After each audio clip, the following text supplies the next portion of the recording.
Welcome back to Heaving Bosoms, the podcast where two best friends recap romance novels while going on emotional roller coasters and swooning. Gonna love what we love, do it out loud. Stack ourselves with the clinches out. Shout it from the rooftop, can you hear the sound? Yeah. Live your best life, love it out loud. Love it out loud. Hey HPs! When we left off yesterday, the Marquis Dryden had just offered to make Phoebe his mistress and was thoroughly rejected. Now, they're both independently heading to London to finish the season. Here we go!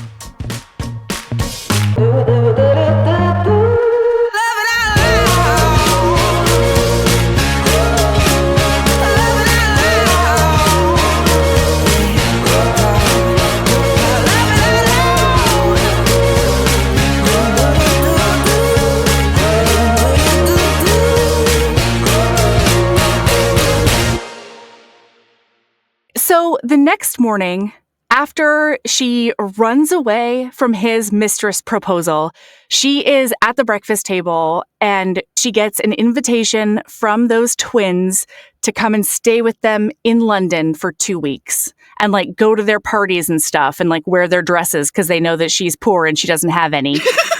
And when she tells Lisbeth this, Lisbeth is like, oh, so you would go, because they invited me too. And so like you would go to like dance? And she's like, yeah. Because the night before, she tells Lisbeth that people asked her to dance. And so she gets to join in the revelry. And Lisbeth says to her completely seriously and without any guile, says, but weren't you already? Mm-hmm. And she has to say to herself, like, don't tell her that watching her dance is different, you know? Yeah. So we zippy-zap to London, and she's staying with the family in the family quarters. Mm-hmm. Importantly, Charybdis is with her. Yeah. And the twins love how violent he is. The twins are like, we're going to win him over. Mm-hmm. And also, very importantly, the Silverton family has a parrot and a Pekingese. A Pekingese. Pekingese. Did you say a Pekingese? Pekingese. Is there a G in that word? Whoa! I didn't know that. I don't know if I've ever seen the word Pekingese written out. I'm really bad about being very literal about enunciating every fucking thing in a word. Like that. Yeah. There's an example that I get shit for. Oh, like technically things like that where it's very clear, like it's technically. And so in my brain wants to say Pekingese. Yeah, that makes sense. February and things like that. Interesting. Love that getting noticed live on pod. The worst thing, though, is when you realize that you've always misspelled a word because you enunciate every consonant. Interesting. Mine is mispronouncing a word because I've only ever read it. Yeah, but there was one word, it starts with a P. It's something like perusal. Oh, no, it was perseverance. Because I would always say perseverance. And then finally, somebody was like, why do you keep saying perseverance? And I'm like, well, that's how you say it. They're like, no, it's perseverance. And I was like, well, that's only if you don't say that R. And they're like, there is no R there. And I was like, oh, no. Okay, one of my favorites, because my issue is definitely pronunciation over not being, like, not knowing what a thing was, right? Yeah. But my favorite is, like, those threads and where people are talking about their experiences with words like that. And my favorite is people thinking that chest of drawers is Chester drawers. Yes. And that they were called that because some guy named Chester is the one who built them originally. And just like stuff like that. It is, phonetics, you know? Wow. English really is just the pickpocket of languages. It's the Wild West. Yeah. Anyway. So she's there, and Dryden shows up to take Lisbeth riding on a ride to the Row or something like that. And he is dumbstruck when he sees her standing there. Very much so. He doesn't say anything. He literally is dumbstruck. He cannot greet anyone. And then it says in his inner monologue that he just stood there staring at the wrong woman. Oh, no. Yeah. And then, importantly, I don't remember exactly how or when it happens, but you remember we mentioned the cheroot thing on the shawl? He's getting her off her horse. Oh, that's when it is. And he is thinking, oh, wow, I've never really, he says something like how gratifying it was the way his hands spanned her taut waist or whatever.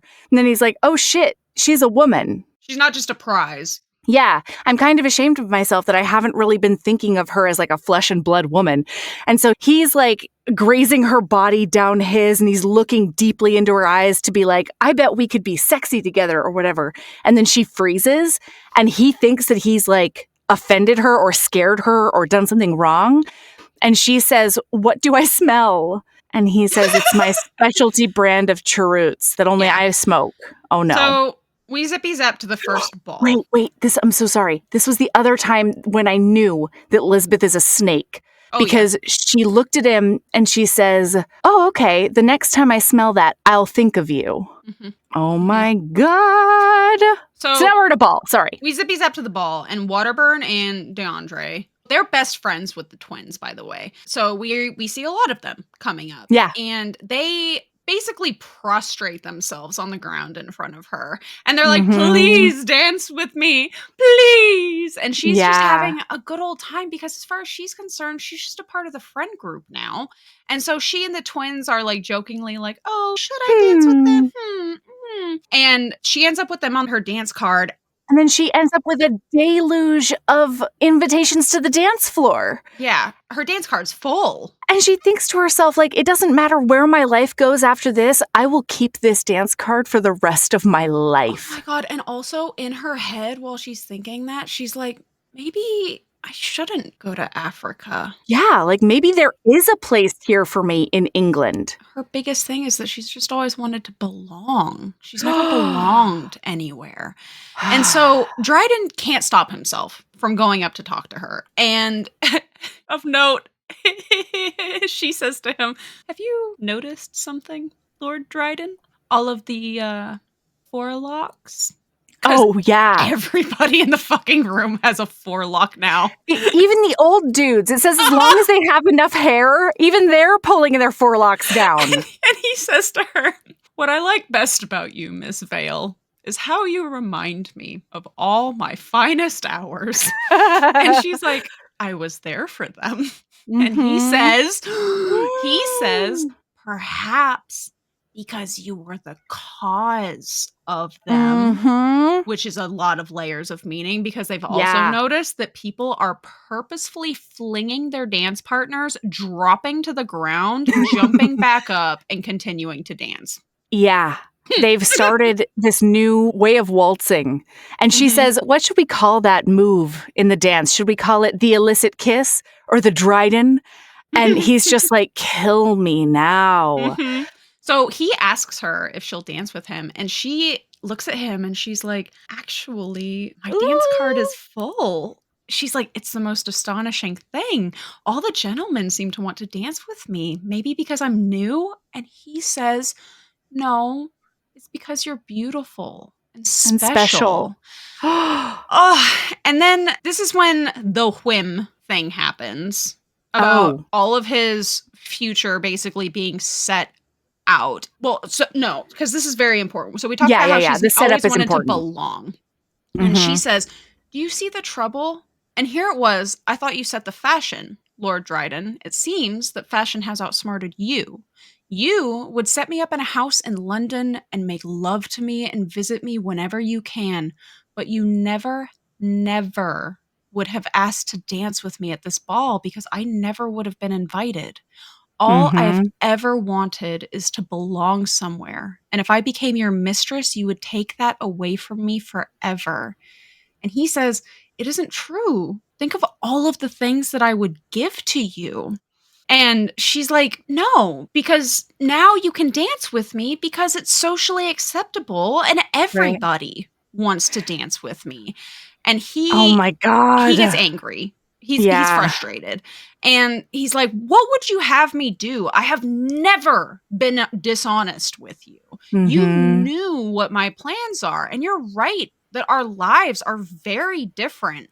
And he's talking about all these. And he says to her, he's like, I may not understand what your childhood is like, but you don't understand the position that I'm in either. Marriage can never be a thing of whim for a man like me.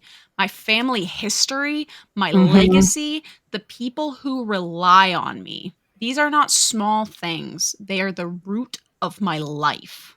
Yeah. Oh. And then she says that you can't fit everyone neatly into boxes.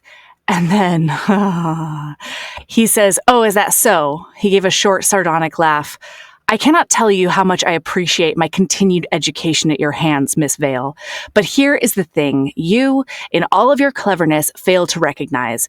You believe I should compromise everything I am and everything I want because some things don't fit neatly into boxes. And yet, you're so self-righteously bloody unwilling to do the same for me. Who here is the hypocrite?" And then he says, "Do you know what I think? I think you're afraid. I think you'd rather run away from me and how you feel and what you want to Africa. And why should I endure the company of a coward?" That was a step too far, my friend. I stopped in my tracks, and she reared back as if he struck her. Like, okay, so it's one of those where I was with you, I was with you, I was with you, I was with you. And then you went off the cliff. There's a couple of times in this book where I understand where he's coming from. I understand where she's coming from. And like, this is one of the best books that I've read where this is the main conflict, right? Because oftentimes when I'm reading it, I'm just like, okay, like, but like, I'm with you on all of it. He has like with Duke of Midnight, for example, it's like Artemis is technically part of the gentry. That's a great example. Like, she's poor, but she is a lady, capital L. Yeah. She's not literally plucked from the gutter. Yeah. And like, this is a great example of this, right? Like, their class is complete. Another great example of it is, I can't think of the name. Damn it, I can't think of the name. It's the first book in the League of Extraordinary Women series by some author. And I think Maxwell or whatever. But like, I remember that book also, to me anyway, being a good example of it. Because like, she's like, they're from two completely different stratospheres, right? Yeah. I just realized that he's also like Dryden in the sense that he's stoic and quiet. Okay, all right. We cannot, Sabrina. So as they do this, she like watches him dance with Lisbeth for the rest of the night. Importantly, they get cut off. This conversation ends because a man named Lord Camber comes up to take his dance from her. And Lord Camber's very important because he essentially starts legitimately courting her. Yeah. Yeah. Completely courting her. Yeah. So they have a wonderful time at this ball. She manages to put him, out of her mind as much as she possibly can. And he ends up having a conversation with Lisbeth that is really important because he says, like, "What do you want? What makes you happy?" And she's like, "What do I want?" As in, like, "Do I want a cake right now?" And he's like, "No, like, out of life." And she says, "What, do you think I'm unhappy?" And it just, in this conversation, he realizes that if he marries her, he will be sleeping next to a stranger his whole life. Like, and he'll never be known. He'll never be known. So I don't remember if this happens before or after, but something of import. Yeah. Is when he was at White's, he never goes by the betting books, but he overheard some people talking about like some person getting a nickname and hothouse flowers and stuff like that. And he doesn't think twice about it because he doesn't give a shit about the betting books. No. But importantly, and it's Lord Waterboard who's doing that. Yeah. And he is in the library at this ball to take a break. And Lord Camber comes in and he is crowing about the fact that he got to dance with the original. And Dryden is just fuming about it because he realizes the original is Miss Vale. Yeah. Oh, and he's suddenly realizing that somebody who isn't shackled by land and legacy might actually go after her. And then he'll have to see her at events like this for the rest of his life. Married to someone else. And he is. And then he notices Waterburn and Dondre exchange money. Yeah. In the library. So then the next morning, something incredible happens to Phoebe. She wakes up and everybody is screaming about how she got 5 bouquets of hothouse flowers. And then she has her first hangover ever. Oh, God, yes. And it's so fucking, she's like, how do these people do it? Oh, my God. And basically, the Silverton twins are like, you drink coffee and then you do it again. And I'm like, I remember those days where you just... Right. Mm-hmm. You just keep on the train. Yeah. And so not only that, but then they hand her this teeny tiny sachet and they say like, oh, and you also got these weeds. We don't really understand what's going on, but a note came with them. And so we didn't throw them away. It's sage. Mel, it's a bundle of sage. My note is literally, oh my God, I can't turn the page. I'm going to die. I couldn't. I paused and I messaged the friend that I've been like screaming about this book with, because I can't scream at you about it with, and they've read the series. And I was like messaging, I was like, I can't turn the fucking page. I can't turn the page. And the note that comes along with it says, you're wrong. I do know you. And then also she looks over and like the one bouquet that's not for her is the biggest and the grandest and the most elegant. And it's obviously from Dryden for Lisbeth. And so she's trying to pass this sage off as like something that a lady that she met last night would send to her because you can pack your trunks with it or something and make your clothes smell good. And Lisbeth is just sort of like eagle-eyeing all of this. And she picks it up and then like looks at it and then puts it back down. Mm-hmm. Lisbeth knows that something's going on. Yeah. So she and the boys and the twins all go for a ride out in the row. And while she's gone, Lisbeth stays because she's waiting to go ride with Dryden, right? We have some animal chaos. Yeah, adorable, Charybdis. Very funny. That parrot is yelling at the cat to be quiet, monkey, in French. Be quiet, monkey. Because it's the closest thing that it doesn't know what a cat is. It's never seen a cat before. It's seen a monkey, apparently. That's the most That's rich people shit. Aristocratic shit I've ever heard rich in my people life. Shit. But so Charybdis is actually supposed to stay in her room. Nobody in the house except for the twins and Lisbeth know that the cat is there. So Charybdis, there's this whole scene, and then there's a knock on the door, and the butler opens it. Yeah. And when he opens it, Charybdis takes off. Boom. Gone. And Dryden's like, what the And the person who knocked was Dryden, coming in to pick up Lisbeth. Yeah. And he's like, what was that? And the mother is like, oh, it's some cat that got in here somehow. And he clocks immediately that that's Charybdis, and he takes off. The most romantic thing that anybody's ever done for anybody in their fucking lives. He goes running after this cat. This was simultaneously one of the most romantic things I've ever read, but also one of the funniest scenes I've ever read in my entire life. So funny. He is so desperate. He's running up to every person. He's like, have you seen a cat? Have you seen a cat? When he finally sees somebody who is like, oh yeah, I saw a striped cat go running that way. He is so happy that he grabs this man by the head and kisses him on top of his bald head. And he's like, I loved it. Thank you. And he goes running up. And then, listener, we didn't exactly tell you this, but Charybdis is devil spawn. Savage. Yeah. This is like demon incarnate. This cat fucking hates people. Everything. This cat hates everything except the only person he's ever loved is Phoebe. And so he sees Charybdis laying on his back in the grass, and immediately he's like, oh my God, the cat's dead. It's been run over. How can I possibly tell her? And then he sees the little like toe bean stretch in the sunlight, and he's like, oh, thank God. So he comes up and he like very, very carefully walks up, and he's like, there we Charybdis. Yeah, he's like baby talking it, being like, you can stay calm, everything's good. We're told by Phoebe that Charybdis loves to show off his soft, fluffy belly. And then when you go to pet that soft, fluffy belly, he attacks. It's the lure. Yeah. Slowly, painstakingly slowly, he extended a hand, and how could he resist? He succumbed to temptation. and sank his hand gently into that soft fur. That cat closes like a bear trap. Immediately punished. Like, all four paws are like clinging to him, and he's biting him, and he's growling the whole time. Oh my God.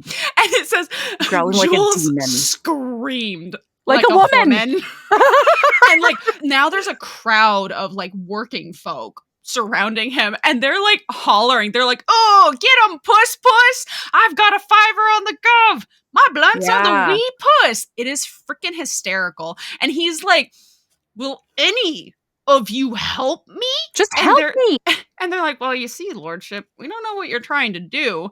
And he says, "It is the beloved," by the way, he's like in agony. He's like, "It is the beloved pet of a lady, and I wish to return it to her alive." And then somebody says, "That doesn't seem like a really good pet for a lady, but I've got a badger we can put a ribbon on."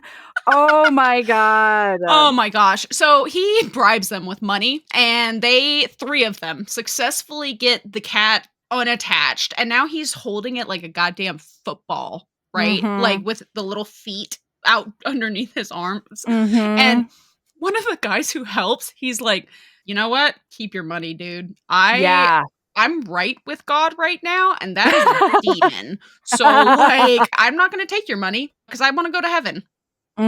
Thanks. Everybody else is like, "Give me your money." And so now he doesn't have a hack. He doesn't have money for a hack. So he walks all the way from wherever the fuck he is to White's because he's supposed to have a meeting with Lisbeth's uncle about like rich dude money shit so that they can like settle her dowry or whatever.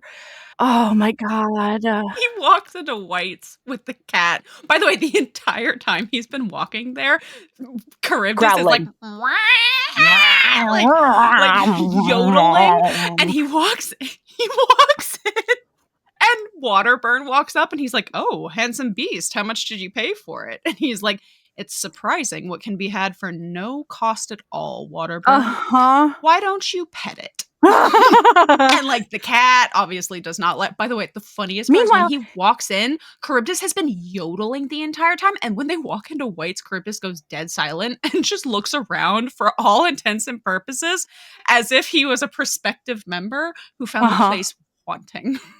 Also, I love this part because that's the first thing that Phoebe does when Lisbeth asks what's in her basket when she arrives. She's like, "Why don't you find out?" And it's like one of the meanest things she's ever done to anybody in her life. And she feels a little bad for it, but also not. And then this fucker's like, "Why don't you pet him? Yeah, come on over." So the reason he's at White's is to reschedule with Isaiah Redmond. And he walks up to him and this is such an aristocratic thing to do. And this is one of my favorite micro tropes in a fucking historical romance. Yeah. Because Redmond is just looking up at him like, what the fuck? But Jules was certain he found the Marquess's expression as haughty and impenetrable as usual, if not more so than usual. It was an expression of these strongly discouraged questions, an expression that implied that everything he did was trustworthy and beyond question, and above all, sane, and was, of course, rooted in style and sense and purpose. All balderdash lately, of course, but he still had command of the expression at least. Jules bowed, and the cat dipped with him. So he reschedules. He's like, "I'm so sorry, I had an errand. No further questions." Obviously urgent errand. So sorry? Importantly, he stops by the betting boats on his way out for the first time, and he sees that Waterburn and DeAndre have placed bets. One, that she will have a nickname before the fortnight is out. Two, that she will receive hothouse bouquets before a fortnight is out. And three, that a duel will be fought over her in a fortnight. And he is horrified because all of this attention is his fault. Fucking livid, yeah. Oh yeah, he's so mad. And he also realizes the Silverton girls are in on it because he remembers overhearing Waterburn and DeAndre being like, "Oh, how are we going to know about the hothouse bouquets though?" And he remembers them saying, "Oh, the girls will let us know." So now he knows that her entire little friend group is not her fake. friend. Yeah. Yeah. So then he goes home and he sends a hack to the place she's staying. And he's like, I need you to say this very cryptic thing that tells her that I have her cat and I am me. He says like, yeah, go ahead. His butler says, are we to compose a ransom note to send along too then, sir?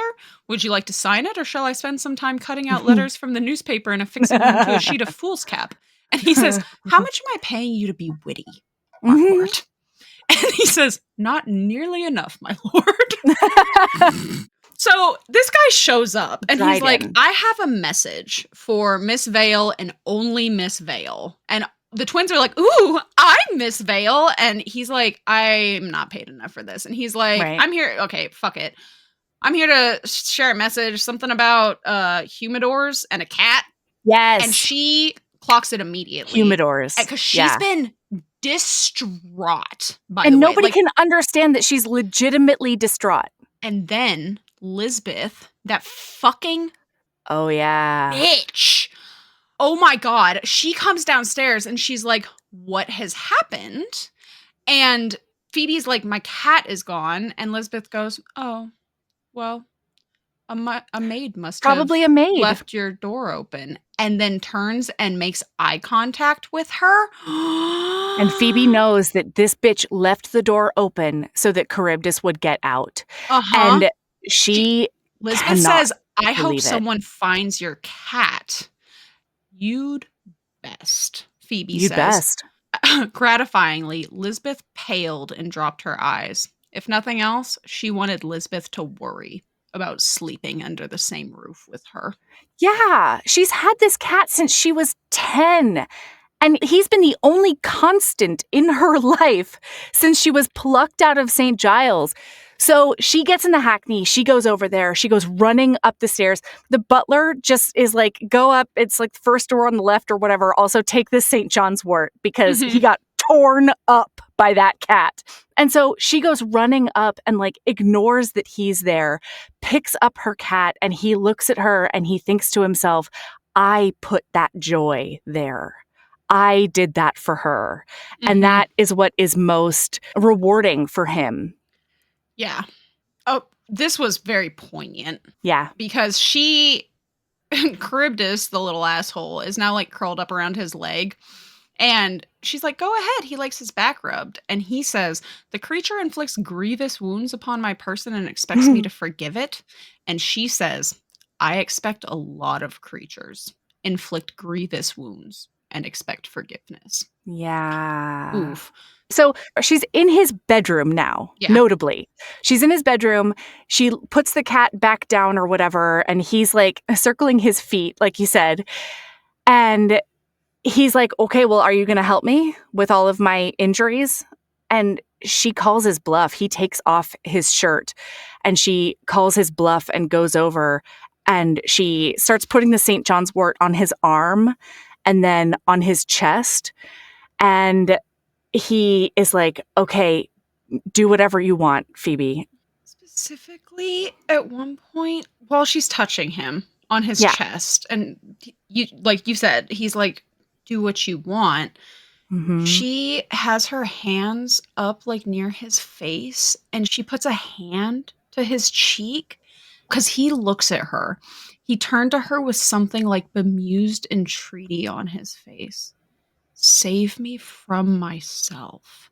And she cradles his face in her hand and tentatively, almost experimentally, he turned his face into her hand and raised his hand to cover hers. And then he sighed. Because she realizes, oh my God, I'm making a hash of his life. All of these things that he's done, it's fucking everything up for him. But also it means so much because like this is the most important, this cat is the most important thing to her in this entire world. Because she says like, thank you. I cannot adequately express how grateful I am that you found him. And oh my God. So then she rests her forehead against his chest and she thinks that he smells like heaven and sex and temptation and home. My favorite, that's one of my favorite microtropes in any romance, when somebody feels or smells or looks like home. And then Listener? And then he says some of the sexiest things that I just have to read out loud to you. Yep. Go for it. He says, you see, I've been standing here. I've been thinking about the skin above your stockings, on that very secret place just on the inside of your thighs, right above your garters, because I suspect, oh, dear God, I suspect it's soft, Phoebe, like new skin never touched. The petals of a blossom can only dream of being as delicate as this skin. Charybdis has nothing on you. If you were to lie on your back in the mews, crowds would gather from all over for one touch of that skin.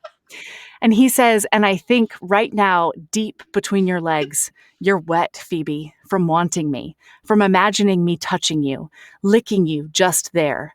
If I were to slide my fingers between your legs right now, they would come away drenched. If I were to taste you, my thirst would be slaked. Sir. Oh my God. And then he says, would you like to wager that I'm right, Phoebe? Lift your skirts in your hands for yes. I want you complicit. Mm-hmm. And then he says, going once, going twice. And she's lifting those skirts, mm-hmm. It says he sank down, down, down easily to his knees. Mm-hmm. And boy, we have a going up, listener. Yes. He is touching on her and he kisses that part of her thigh, and he's like, says to her, I was right. So soft. And he sounds intoxicated. And then like she has her hands in his hair, and she's never had an orgasm.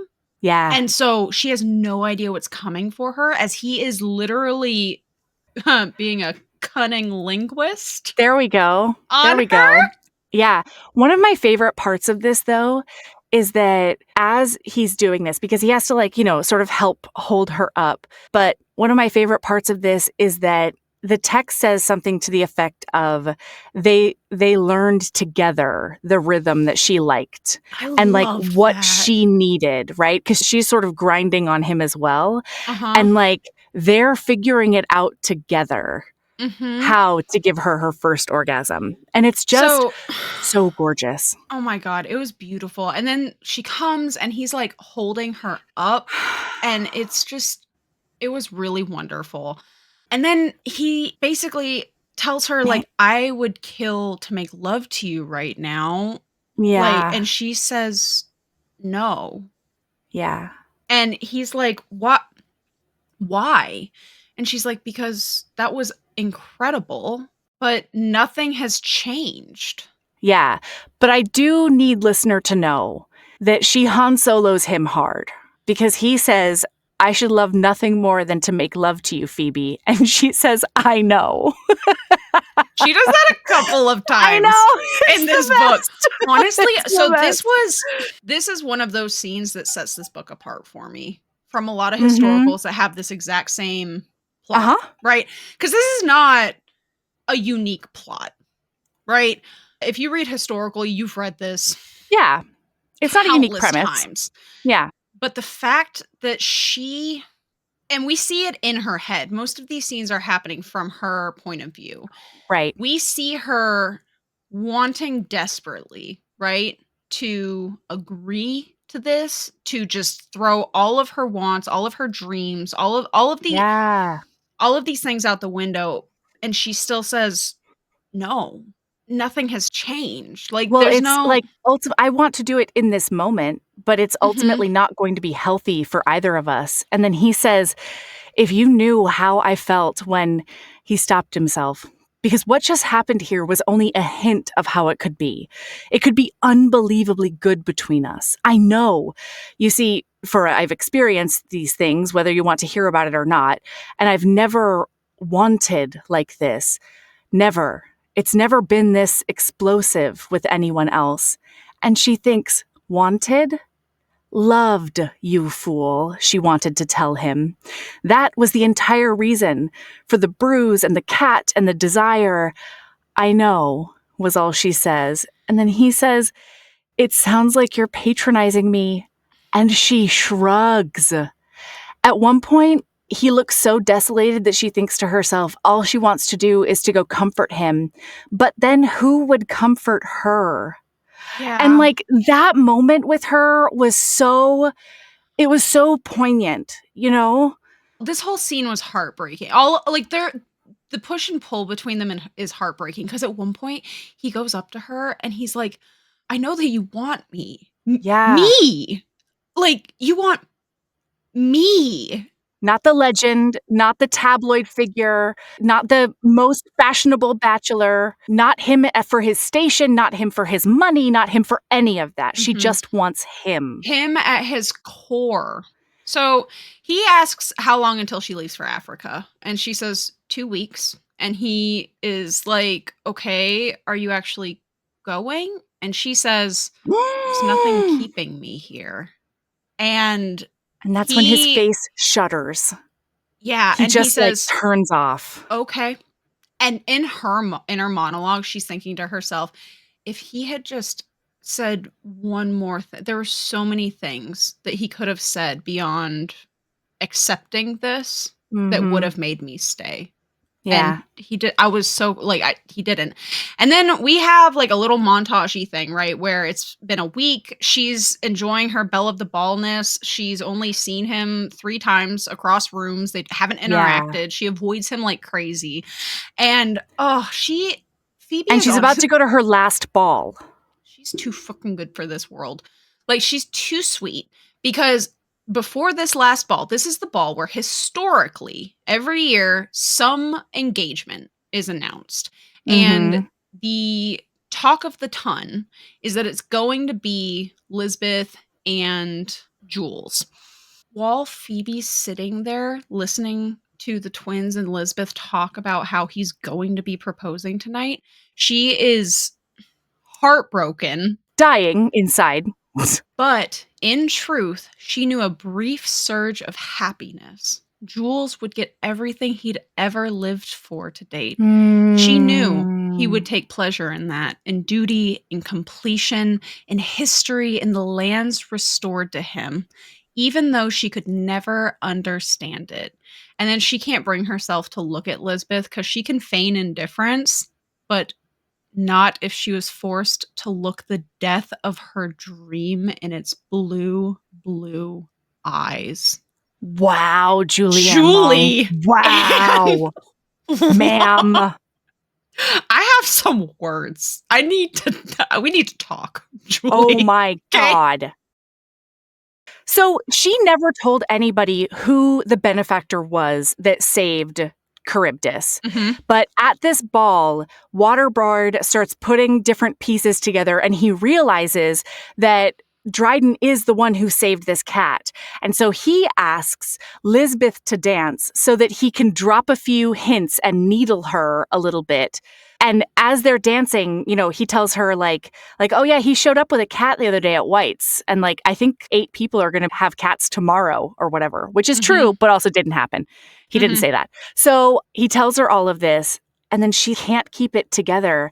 And she just says, like, what is so special about her? Like, she's a school teacher. She's not even beautiful because Lisbeth is also the most beautiful thing anybody's ever seen in their lives. And she practices her different looks, in the mirror all the time. So she knows that she's attractive. And he says, oh, didn't the twins tell you? Like, it's all been a prank. Don't you remember? Yeah. We're playing a prank on the ton. We're going to show them that, like, we can make anybody. We're going to make a school teacher, like, the most prized woman in the ton, and then, like, tell everybody that we tricked them, essentially, later on. And she says, oh, so she's just a lark. Oh, yeah, and Jules knows about this? And he's like, well, I don't know that he knows, but I know that he's seen the betting books. And she's like, oh, okay, absolutely. Now, meanwhile, she's dancing with Lord Camber. Remember the guy who was like actually courting her? He turns into a pushy fucking asshole who won't say no. He asks her to go to the garden with him, which is essentially code for let's go play nookie behind some trees. Let's go make out. And she says no, she's not interested. And he says, somebody told me that you're free with your favors, basically. And he won't take no for an answer. He is literally dragging her out of this ball. And he says, as soon as we start, you'll enjoy it. I promise. Oh my God. Well, suddenly, he lets go of her. He just starts levitating, and then he gets dropped. And he hits the ground, and when he looks up, Dryden is standing over him, just murderous. And he says, I believe she told you to stop, Camber. Uh-huh. And he is pissed, obviously. And then they're looking at each other with just like heartbreaking, devoted eyeballs in the middle of this room. Yeah, because he's wondering if she's hurt. Like, he doesn't know what to do. And then they hear a throat clear. And they realize that the entire ballroom's looking at them. Mm-hmm. And Lisbeth and Waterboard and the twins are in the front row. Yeah. And so Lisbeth is like, oh, Jules, like, you really made a scene over her? The school teacher? She's not even really popular. It's so silly that you would make a big deal out of it because, like, she's been a lark this whole time. Like, they were betting on it and all the business. And so Phoebe is standing there, and then she looks at Jules being like, oh, he's going to tell her that she's being silly. But then she sees him looking at Lisbeth with like warning eyes and shaking his head like, don't say another word. And she realizes that it's all true, that they're not actually her friends, and the twins are in on it. And Jules did know the whole time. During this, she literally looks to the twins for support, and they just put their hands up and shrug. Yeah, they're like, we just played a small part, basically. So, in an effort to basically muddy the waters, right? Because in the time, and save rumors face. And gossip is everything, right? Like, exactly, saving face. And she is like, yeah, I knew about it all along. I was a part of it. Thank you for being a great audience. Yeah, thank you and good night. Tip your servers on the way out. Yeah. And then she does a big giant bow, like the biggest curtsy. Yeah, she runs out. And so we have a little bit of zippy zap back and forth. We're just going to go each person at a time. Wait, really quickly. There's this guy in the crowd as she runs out, and he says, wait, she's an actress? Does she have a protector? You slimy dude. Oh my God. See, I didn't even take it as slap. I love that, like, he actually enjoyed, you know what I mean? Like, no. I just mean like his first thought is, now's not the time. But like, yeah. Read the room, dude. You're saying the quiet part out loud, bro. Like, you're in the crowd. That's an inside thought. Yes. So she runs, she leaves, she gets outside, she finds the Silverton carriage, and she's like, take me home. She is broken, sad, distraught, right? She's going to pack her shit and get out of there because they are not her friends. Boy, she does. She gets back to the Silverton house, she packs her stuff, and then decides, I have nothing left to lose. That's and then right. She walks out of that house for the last time. Meanwhile, we're going to start back to when she runs out of the ballroom because every instinct in his body is telling him to run after her. But Lisbeth is standing there with this like placating smile on her face as if she's saying like, you'll get over it at some point. It's what's best for you. And he knows that he's supposed to dance with her next. He cannot bring himself to do that, let alone just like touch her. And he finally says, Lisbeth, I can't do this. Like, there's nothing for it, essentially. And Lisbeth is like shocked. Almost, shocked. She's like trying to argue a little bit without, letting everybody know that they're having a fight, essentially. And he's just like, I can't, I'm so sorry. And he leaves and goes after Phoebe. He runs around St. James Square calling her name as if she is a lost cat. Hey! Unfortunately for him, there was no bald man to give him direction that he could give a big ol' smoocheroo on top of that shiny, shiny head.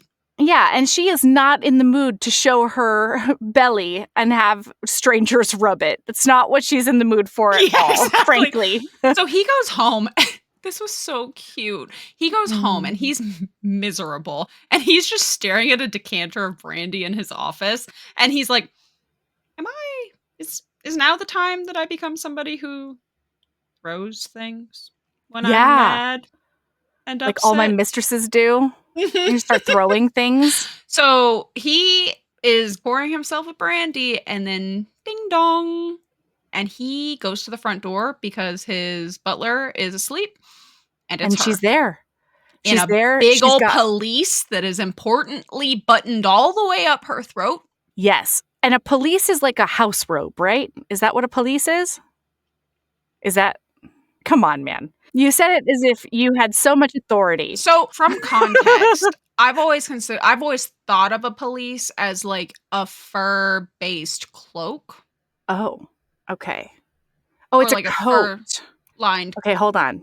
Coat or cloak. A woman's cloak with armholes or sleeves reaching to the ankles. A fur-lined cloak, especially as part of, I don't know, a fur-lined cloak. You're correct. Yeah. So he invites her in. Hey, guess what? And great example of why context is so great. Exactly. Yeah. Actually, the other day I saw a reel on Instagram and this lady was like, things I didn't know were autistic until I was diagnosed with autism. And one of them... about to get called out live on podcast? I don't know. She goes, one of them is I have a deep-seated essential need for context. So the very first question I'm going to ask you, if you ask me anything, is why? It doesn't matter what you ask me. I need to know why you're asking so that I can answer it correctly. And maybe it does remind me of you a tiny bit. All right, it's been fun, listener. It's been fun. I hope you enjoyed the episode. I need Sabrina's to go stare at a wall for a little while. Yeah.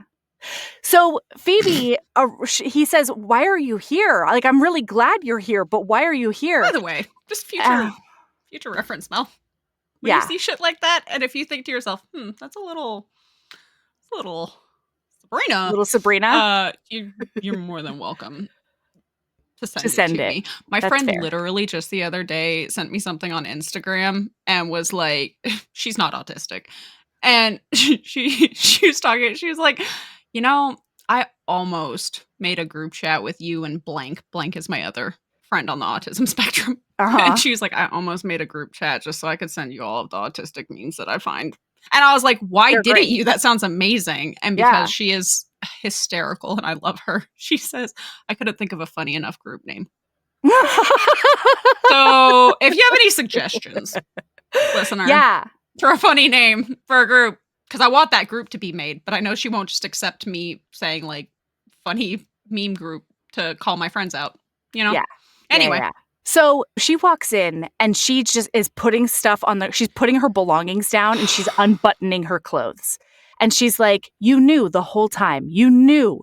You let me be excited and brag about my dance card being full. And the whole time you knew. And she's like, so you know what? I don't give a shit anymore. I don't care what you want because I've got nothing left to lose. And the one thing you've been right about is that I have wanted you the whole time. And so tonight, I will have you. And he's like, whoa, whoa, whoa, you're shaking. You're upset. I'll get you a brandy. Let's sit down. And she's like, no, you've wanted me, Dryden. Take me. And he says, I didn't know the entire time. And when I did find out, which was very recently, how could I tell you? I'll admit to selfishness only. The greatest pleasure in my life is seeing you happy, even as it killed me to see you with other men. Yeah. Breaking your heart would be the same as breaking my own. And you were leaving. You were leaving. You might never have known. And then she drops that fur-lined cloak. And she full on trench coated this man. She's naked. She's naked. He is reeling at her loveliness. But then he pauses and he's like, wait, I don't want you like this though. And then she starts nailing him right in all of his soft spaces because she knows him. And so she knows all of the places that she can poke and prod, and he starts getting angry. And he's like, I'm literally the only one who's been honest with you from the very beginning. Right. And like, no, like this is not what's happening. And she keeps pushing. And then he walks up to her. Explain to me why this was so great. Okay. He walks up to her and pushes on her sternum, and she falls on the bed. Yeah. And then he's over her. Yeah. And reiterates, because he said this a couple of times. He's like, this is not happening right now. I will talk. I don't want you like this. And she says it's now or never and starts to fight him because she's in a rage. And then he pins her because she's trying to like scratch him and kick him and bite him.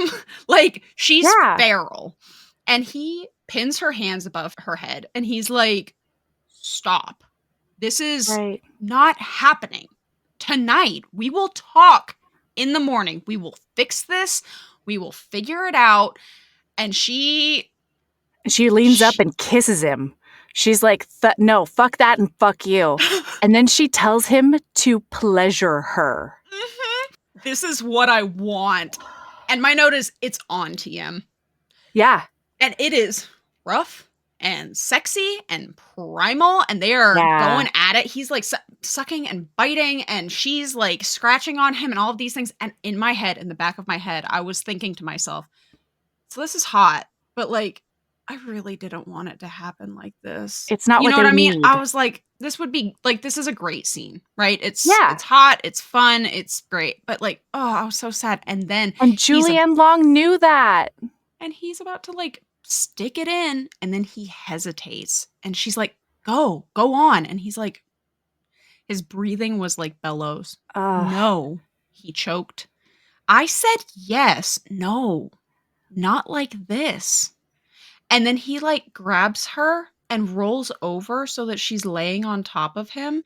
And then he just like holds her to him and pets her back and her hair and whispers into her ear, like, I want to make love to you and I want you to make love to me. And she shakes her head roughly and she's like, no.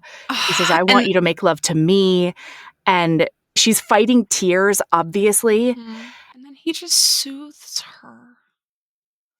So finally, she relents, essentially, and she collapses into him. And he's just holding her, and she's crying, and he touches that tongue to that ear again, listener, and is like wonderingly touching her. And then she found his lips with hers, a gentle, tentative kiss, testing, an apology, a prelude. And then they have the most intimate experience. She tells him, she says, I am afraid. Like, you were right. Yeah. And then all he says is, you're safe with me. It was simply the truth. And they're giggling now. And it's so good. It's so good. Yeah. The whole thing is, just listener, let me like the 85% that leads up to this is all worth it. It's amazing. So afterwards, they're like snuggling and spooning, and she thinks he's asleep, and she gets up because she's leaving. Because ultimately, still, nothing has changed. Nothing's changed. And he is awake and grabs her wrist, and he's like, you're leaving. And she's like, yeah, I am. And he began. He could have completed that any number of ways. Botched everything. Loved you since I laid eyes on you. Been a complete idiot for you. Never deserved you. Been so wrong about everything that matters in life. I love you. He hadn't planned to say it. She went still. She kissed her fingers and laid them on his lips, stopping him from saying anything more. Thank you, he said. Don't follow me. And then she leaves his sketchbook there, and that's all she leaves. And he looks through it and realizes that she's just been doing studies of his face. Oh my God. Earlier in the book, she told him that emotions are anarchic. Wait, no. Anarchic. Yep, Antarctic. They are shared by Russia. Who else is down there? The United States. What? No, the Antarctic is the South Pole. Yeah. Russia. I know it is. There's like 3 science bases down there for like 4 big old countries. Oh, I thought you meant like it shared land like the Arctic does. And I was like, what are you Russia's in the northern hemisphere. Sorry, what's happening right now? I dolphined there, and that's fine. Yeah. That's fine. No, I'm sure that listener got it. I'm sure listener followed you just fine. Okay, it's me who doesn't follow your train of thought. Based on Spy Master and the iceberg and the Titanic thing, yeah, I probably. Mm-hmm. There's some listener out there right now that's like, I understood that immediately, and guess what? If it's anything like last time, they're all going to tell me about it. And I'm going to be so happy about it. Vindicated. So look, he says that he needs her to know someday, somehow, how important she is and how he felt about her. And so even if she doesn't want him, he is going to do a grand gesture that shows just how committed he is to her. So he goes down to White's, the club. He manages to get through all of the men who are now holding cats. And he looked about and he counted 1, 2, 3, 4 young men holding cats. Mother of God. My life is a farce. And I was crying. I was laughing so hard. Yeah. And so he goes up to Waterboard and he's like, hey, you're about to win 1,000 pounds. And Waterboard is like, what? It sounds nice, but like, what? And he goes, I challenge you to a duel. I'm calling you out with pistols. And he says, nobody treats someone that I love like that. No one makes a fool of someone I love, is what he says. Oh, he also specifically, he says, if you don't show up to this duel, oh my God, this was so sexy. If you don't show up to this duel, he leans in and Waterburn is hypnotized, leans forward too. I will hunt you down.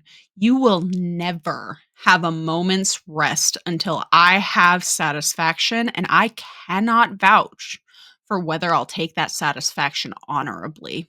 I find that honor has become rather tiresome. In fact, he went full Taken, and I dug it. Mm-hmm. I have a special set of skills. Yeah. Yeah. And let me say, this is one of my, again, this is a micro trope. And as much as I love a good grovel, one of my favorite things is when they have accepted that it's not going to happen. And they're like, I will never see this person again, but it's important for me to do this anyway. And like, listener, he has always told himself he is not going to end up like his dad. He has defined himself in opposition to his dad. And his dad died in a duel over a woman who was not his mother. Mm-hmm. And he's like, fuck it, I'm doing it. And so he's like, let's get our seconds together. We're going to Sussex and we're going to duel. There's this old man at White's. The entire book. It's come up the entire book. We haven't mentioned it, but I have to say this because it's so funny. This old man, he's constantly sleeping and like muttering and like having dreams about wars he's been in. And he is awake and the most lucid he's been in forever. And after Dryden leaves, he says, well, I think he'll kill you, Waterburn. Have you seen that boy shoot? I was delighted. Yeah. Boy. So, all right, they go to Sussex, right? And like Waterboard is not going to do this. And so he goes up and he gives a heartfelt apology and he's like, I'm an idiot and I shouldn't have done that. Like, I shouldn't have she's all that her. Like, you know, yeah, they did a big she's all that on her. I love that you can make that reference now. What do you mean now? Never mind. I got my... You got your friends mixed up? Wowie. Wowie. You just said some other bitch's name in the middle. No, it wasn't friend. It wasn't friend. It was movies mixed up. I got She's the Man and She's All That. flip-flop. Oh, yeah, because we did it for a Patreon watch party. Accusing me of mixing you up with another person? I was just reading the evidence I had, all right? Wow. Just reading the evidence I had. A lot of assumptions about that. Kind of like how you make assumptions about how far I am. That fuck. Anyway. Right. So he's like, great. And he ends up getting on his horse and he's going to ride back to the inn or whatever. And meanwhile, she is back at her rooms at the school and she's accepted the position in Africa. She's like doing all the things to get her life back on track. And then out of nowhere, he just gets pelted in the shoulder and he realizes that he has been shot on horseback. So he manages to make it into the bull and swallow. And this is the prologue. Yeah, this is the prologue. And he's talking about her and she's not pretty. She's beautiful and she doesn't love him and all the business. And so then Jonathan comes and gets her. And he's like, hey, man, I know that you and that guy technically fucked over my cousin or whatever, but you're a good egg. And so I'm going to tell you that he's hurt and he's there and he's asking for you, essentially, saying that he needs to talk to the woman who doesn't love him. And so she goes and she collapses at his side and she thought she had lost him. Well, and because he's fine. She walks in. Yeah, he's sitting up. He's whiskey. Yeah. And when he looks at her, they both have stopped breathing. And he is gazing at her in shock. And she says, did you have to go and get yourself shot? And he says, clearly, yes. For you're here. Unless, of course, you stopped off on your way to Africa. And then she says, I thought you had died. And he says, no, I didn't. But I will die if you ever leave me again. And just watch me. Just watch me. And she says, Jules, I've been such an unforgivable coward, but you knew all along that I was afraid. I love you. I know, he soothed. You're forgiven. And it's the best. So they're together forever now. Yeah, and we find out that the reason he got shot, it was an accident. A young man, was target practice in the dusk, and his forelock fell into his eyes when he went to shoot, and that it flippy-flopped around. Caused him to go astray. Yep. And they come and apologize. And he's like, I'm so sorry. I will do whatever I have to make this better. And he's like, cut the forelock off. Yeah. He says, I will require restitution. And this dude's dad is ready to like cut off his hand. He's like, you're going to make this right. And then he's like, you need to get rid of the forelock. And then he proposes. She says yes. They're together forever, happy forever. And oh my God, it was so sweet. But most importantly, in the epilogue, right, we're hearing a little bit about everybody. And Miss Endicott was the headmistress from the very beginning of the book. When informed that the reason for Phoebe's departure now involved a Marquess, said with her usual alacrity, all of our girls eventually make triumphant matches. And then she winks at Phoebe.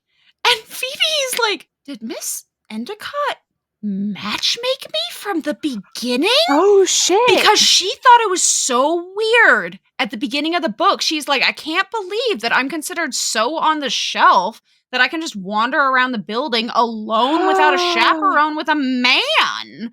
She wondered suspiciously then, but Miss Endicott was as enigmatic in her way as she was indomitable. Phoebe would never know. Wowee.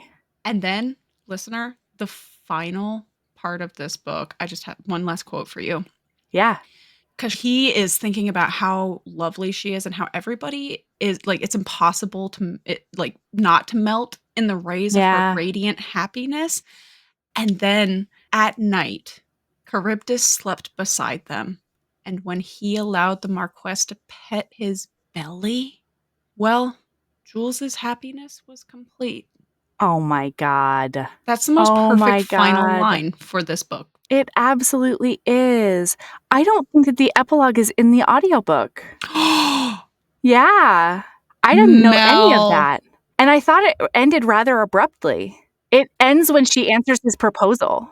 This is one of my most favorite epilogues. We're getting you this epilogue. It's gorgeous. Oh my gosh. That's not even all of it. Like, there's so many things I could have written about this epilogue, but like, I had to say the Miss Endicott thing because like, what a sneaky lady. And at the very beginning, she said that Mrs. Endicott was much more kind than anybody ever knew. And like, nobody would know it, you know? Anyway, okay. Hey, Sabrina, what is your lady love? My lady love is baby powder. You know? I have short hair and bangs. Yes. Or like a little, whatever you want to call it. I guess they're bangs, whatever. And I've had that for years. And I touch my hair a lot. It's just one of my things, right? I'm brushing it out of my face or whatever, which means my hair gets pretty greasy, but also my hair is dyed. So I don't like having to wash it regularly because that means I have to dye it more often. Dry shampoo is what people talk about, right? Yeah. Hairdressers, people, it's what they use. Blah, blah. I have tried an innumerable amount of different kinds of dry shampoo. I've tried the cheap ones. I've tried the expensive ones. I've tried the aerosol ones. I've tried the freaking ones that you can just shake out into your hand. All of these things. And the only reason I did is because people are like, you should use that instead of baby powder. You know what? I'm fucking done. Because guess what? A gigantic thing of baby powder is like $4. And there is no noticeable difference. Oh, but like some of them are that. Guess what? You can add color to your baby powder. Guess what? Oh, shit. I haven't done it, but like if I want to, I can literally take my hair dye and make a color that is the same fucking color as my hair. Plus, guess what? You know what? Fuck it. I'm bringing back the 1880s. Powder your hair. Who gives a shit? Who gives a shit? Anyway, so my lady love is baby powder. I'm done spending anywhere from $5 to $20 on a freaking thing of dry shampoo when there's no noticeable difference. And like, I know some people can't do that kind of thing because like you have like skin conditions that don't allow for it or like scalp conditions or whatever. And like, I get it. I have psoriasis. So like I have very sensitive skin, but baby powder isn't one of the things that bothers me. And I have been using baby powder again for my hair for the last couple of weeks. Oh, so much better. It's not even better. It's literally that it's not worse. Oh, yeah, sure. Yeah. It's not a big deal. And guess what? During the summer, you can fucking baby powder the insides of your thighs so you're not chafing all over the goddamn place. Double whammy. You can't put I guess you probably could put dry shampoo there, but like, fuck it. Fuck it. Baby powder for the win. That's it. That's awesome. My lady love. What's your lady love? My lady love is skipping 4 books in between the first book and the 6th book in order to make a recording with your friend, even though it's bad for your brain and even though that friend may or may not abuse you by sending spoilers accidentally before you get to that part of the book. My lady love is you, Sabrina.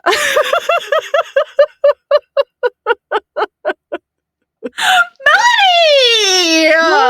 This is amazing. This is amazing. Oh, that's so sweet. It's never happening again. No, and like I said, I will be more than happy to accommodate because I understand like how much it messes with you. I don't understand, but I understand. Yeah, you know. Well, yeah. Oh, that's so sweet. You're the sweetest. I love you. Yeah. Okay. All right, listener. Keeping a badass. And love yourself as much as you love having context. Yeah, having all the context. Love yourself as much as Charybdis loves sinking his claws and teeth into non-Phoebe flesh. The one I was about to say is love yourself as much as you love petting that soft, soft kitty belly. Being the only other person allowed to Oh my God. Yeah, love yourself that much. Okay, bye. Bye. I'm your lady love.